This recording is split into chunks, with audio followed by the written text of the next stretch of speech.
Welcome back to The Whiskey Cabinet, a channel dedicated to the history, craft, and enjoyment of the golden elixir.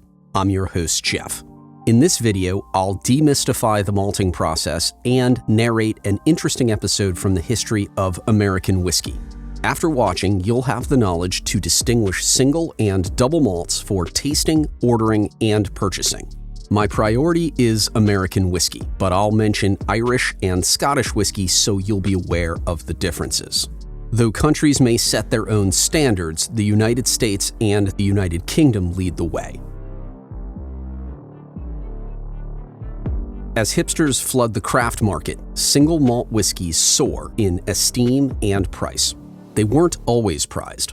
In fact, single malt whiskeys were the norm before mass production. What differentiates them? What do malt, single malt, and double malt mean? In my explanation, I'll interchangeably use three words: plants, crops, and grains, to describe the barley, corn, rye, and wheat used for whiskey. Barley is often malted, and it is my primary focus in this elucidation. Corn, rye, and wheat can be malted. The label malt whiskey signals malted barley as the main grain. That is, 51% or more of the composition. The word malt refers to a three-step malting process. First, steeping. Plants are soaked in water until they sprout. Second, germination. When plants sprout, they release enzymes and starches. Fermentation will be a topic for a future video. In short, it is the conversion of sugars into ethyl alcohol, or ethanol. To produce fuel, add gasoline. To produce whiskey, do not add gasoline. Germination enzymes and starches are critical. Without them, a distiller's mash or mash bill wouldn't contain enough sugar and starches to yield alcohol. However, ripening entails plants' consumption of their own enzymes and starches to create seeds for reproduction. So, to distill whiskey, germination must be stopped. Enzymes and starches must be preserved. How?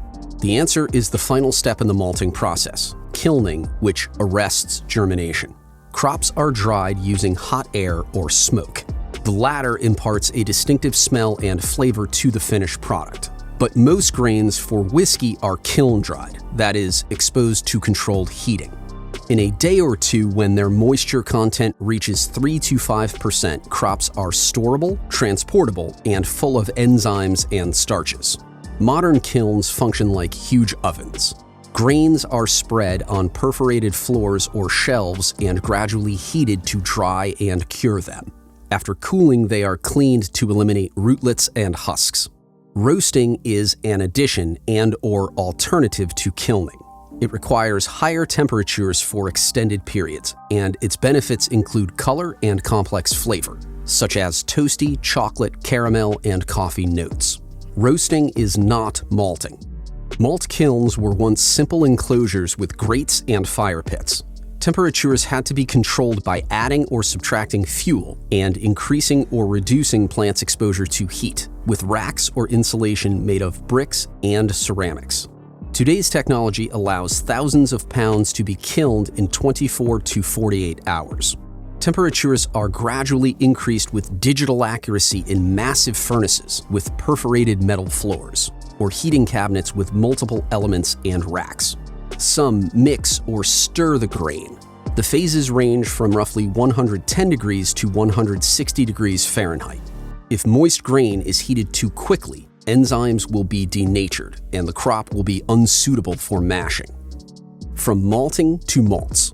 I'll begin with a counterintuitive style by describing double malts before single malts. You'll understand my reasoning soon. In the United States, a double malt whiskey is a spirit that can marry multiple grains.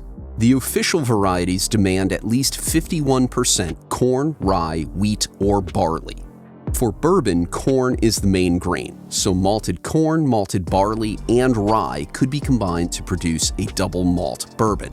Malted barley, malted rye, and corn could be combined to produce a double malt whiskey. Notice I didn't say double malt barley whiskey. When one doesn't specify bourbon or rye, a malt whiskey's main grain is barley or wheat. I don't make the rules. A single malt whiskey contains only one grain, malted barley. Malt refers to the malting process, single refers to barley, and double refers to the number of malted grains with one in the majority. After 2 minority crops, Americans stop counting.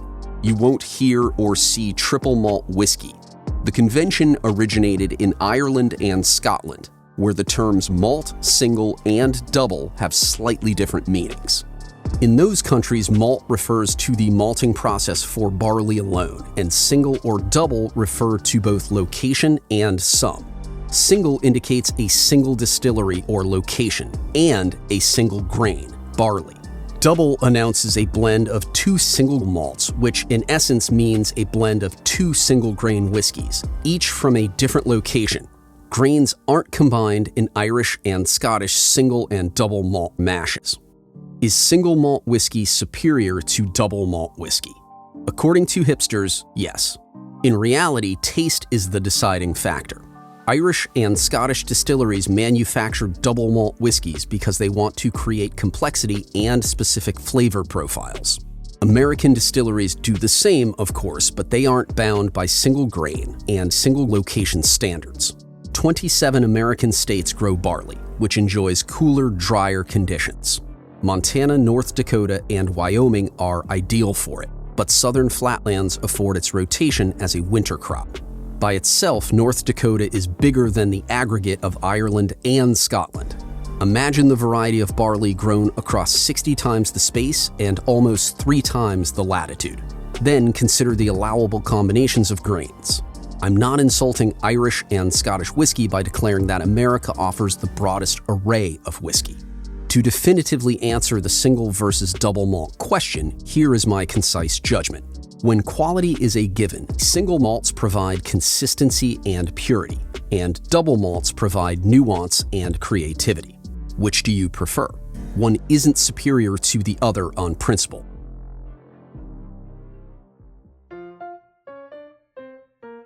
Now I'll share a scandalous story about whiskey in America. I say story because some of the information is unilateral. One person's claims are another person's denials. As a narrator, I leave you to conduct your own research and form your own opinions with regard to validity. The story begins in the Great White North. The Canadian Temperance Act of 1878 allowed local governments to ban alcohol. By 1918, when the Great War ceased, Canada was a dry protectorate. However, the bans didn't prevent Canadians from distilling and exporting liquor. So if liquor could be legally produced, how absolute and effective were the laws? How dry was the land? Canada's politicians happily taxed the production of spirits while they appeared to support the teetotalers of the temperance movement. In the US, the same killjoys achieved prohibition within months of their northern allies. The 18th Amendment prohibited the manufacture, sale, and transportation of intoxicating liquors. After ratification in January 1919, enforcement commenced in January 1920. To this day, the only amendment of revocation is the 21st, that annulled the 18th to end prohibition in 1933. Federal leaders learned a valuable lesson. Don't stand between Americans and whiskey. Once prohibition started, many people looked to Canada for liquor, and smugglers became known as bootleggers, a 19th century moniker that recalled the concealment of liquor in boots for illicit trade with Native Americans. Exports and profits surged. Prior to Prohibition, Samuel Bronfman distributed liquor in Manitoba. Subsequently, he owned the world's largest distilling business. In 1928, to expand his firm, he purchased the Seagram Company. Bronfman circumvented authorities with operations in Quebec that facilitated smuggling into U.S. cities like Boston and New York. But this isn't a story about a Canadian liquor magnate. Many people like Bronfman took advantage of Prohibition. A 30-something Harvard graduate on Wall Street sensed financial opportunities. Though he and his associates were neither investigated nor arrested, his implausible good fortune between 1920 and 1933 still raises questions with murky answers.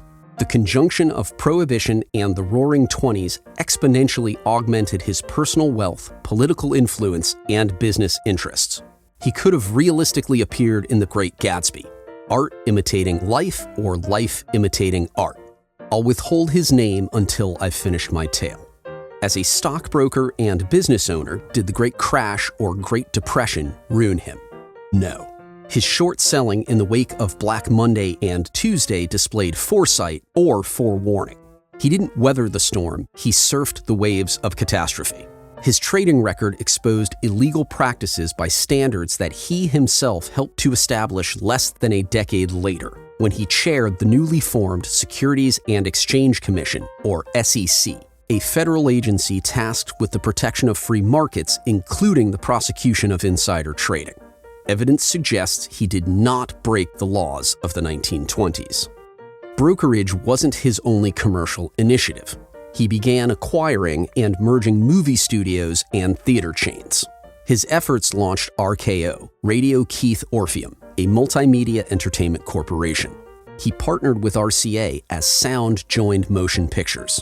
Though his executive leadership of RKO ended rather quickly, he benefited from the studio's success as an investor and distributor.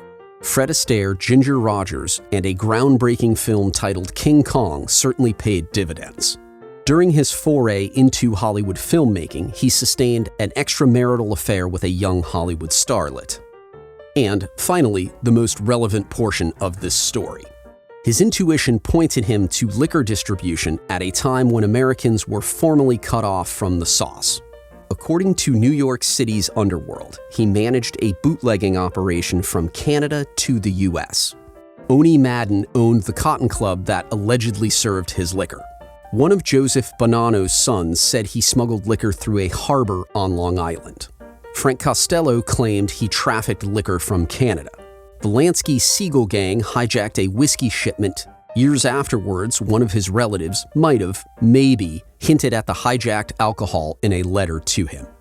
The bragging and testimony of criminals was hardly compelling to city, state, and federal authorities.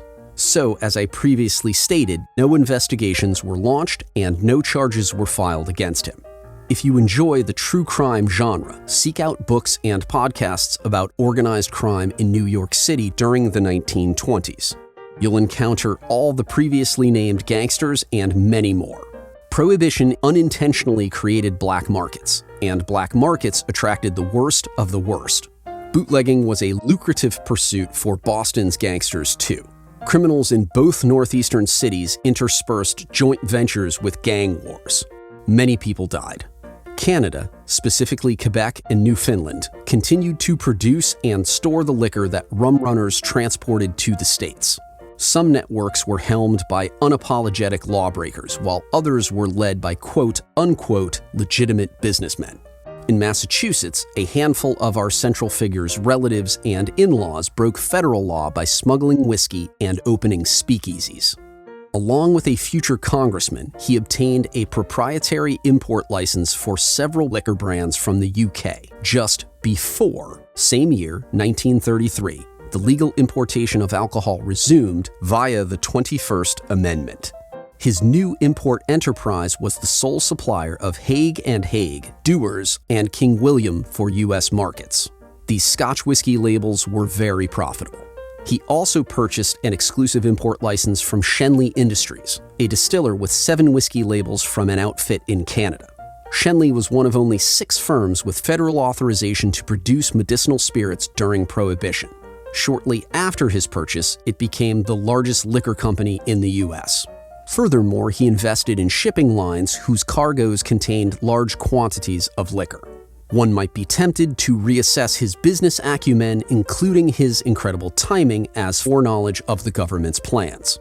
But, and I must re-emphasize the following point, none of the illicit connections have been officially accepted, that is, investigated, documented, and proclaimed. The man's name was Joseph Kennedy, father of President John F. Kennedy, Senator Robert Kennedy, and Senator Ted Kennedy. I hope you enjoyed this installment of The Whiskey Cabinet. Thank you for watching. Please like the video, subscribe to the channel, and post a comment. Engagement will drive recommendations, and recommendations will expand the community. Until we meet again, cheers.